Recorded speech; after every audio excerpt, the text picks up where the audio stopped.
Hi, welcome back to Thrive America. I'm your host, Brent Brooks, and I'm joined by very special guests, J. Mark Walker, Mr. Alan Yarick, Chris Nair, and joined by business coach, action coach, CEO and co-founder of Axiom Franchise Advisors, PR expert, and I'm joined by Erica Parker, Chad Massacre, Chris Spears. We're always looking for ways to build bridges of trust, build bridges of relationship.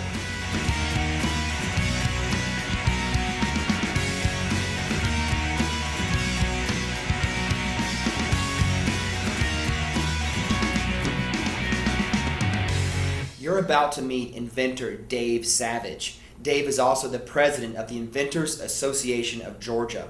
What you're going to learn in these three segments is the journey every inventor must go through in order to get their invention through the process from conception to completion. So this is a very niche segment, a very niche episode of Thrive America, and one we're very excited about.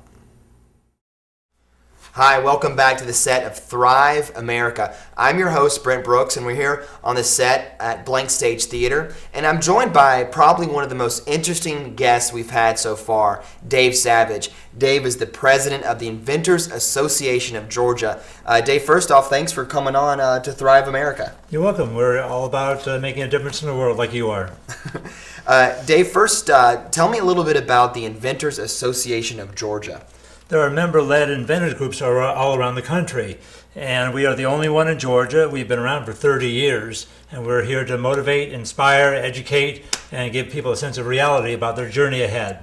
Okay, so let's pretend, if you will, that I am in my basement and I'm tinkering with this idea that I've had in the back of my head for years, and I think I'm onto something, and I can't sleep at night, and I'm just frazzled. What do you do with someone like that? Is that a common profile of a person that may come to you and to your meetings? We've got 70 to 100 people every meeting who are just like that. Not only do they have one idea typically, but they've got multiple ideas and can't decide which one has the most traction in the marketplace. So educate me, if you will, if I come to your meeting and walk me through what's that like as far as being educated, being turned on to the right people, and I've got nowhere to go. How do you navigate someone like this too? Well, in our meetings, typically if you go to a event, it's just a speaker, and then you're lucky if you run into somebody who has some information for you.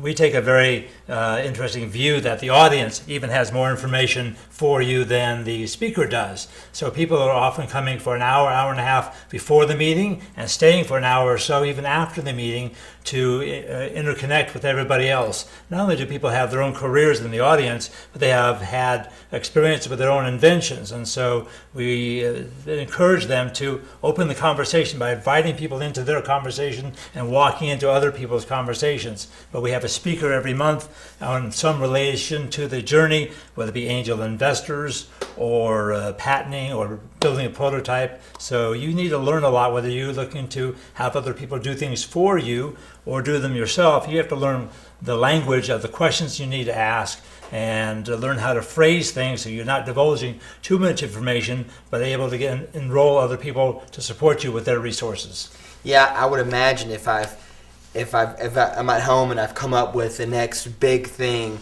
the widget that's going to go viral all over the world, I want to protect that idea. How do you address that concern of protecting your idea and protecting your baby so no one can copy your concept? Well, one of the phrases that's used when you're going to make an agreement with somebody who could really make a difference for you is called a non-disclosure agreement, and that protects you to some degree. At our meetings, we don't have non-disclosures, but I ask people to share their idea in a way that gets them to show an idea. Example would be, if I said I have a new fishing rod that helps one-handed or disabled people fish, you get an idea. I've not revealed that it's an electric fishing reel. I've not revealed how it works or what it looks like, but people know that I'm in the sporting goods market within the fishing trade.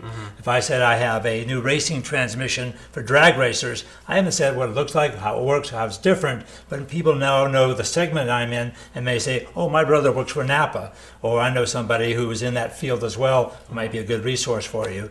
We have had people come and say, I have an idea, can you help me? Well, you got to give you a little more idea. If they say I have a housewares item, well, it could be a vacuum cleaner. If they say I have a better spatula, great. Now I know where you're at. You haven't said what it's about, and so your how you phrase things to different levels makes a difference. So they get a picture without giving the details. So I'm satisfied there. I feel like I've got my idea. I feel safe around the other inventors, and I feel like now maybe I found a hub where I can go and rub shoulders with some people who are just like me. So my next question to you would be is, I'm broke. I've spent all my time working on this invention. How might I go about finding the necessary funds to back me?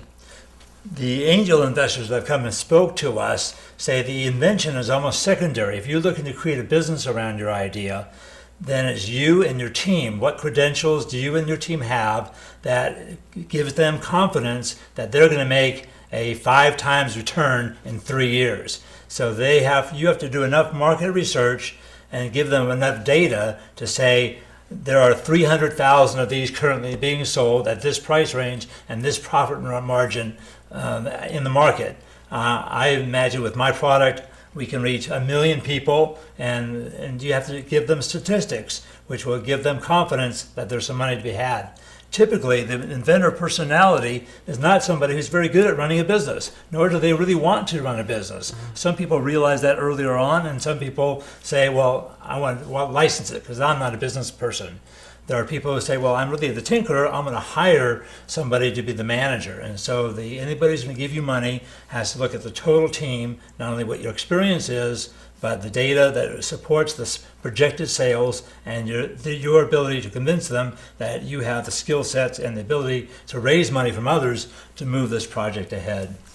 That's amazing. We've been bombarded on the show with business coaches and consultants and people that can maybe come to your group and help some of these inventors who I can just imagine are their minds are spinning. They want to invent the next big thing, but I think you just hit the nail on the head with they don't know how to run a business and they need some advice. Dave, we're going to pause right here and bring you back on our next segment in just a minute.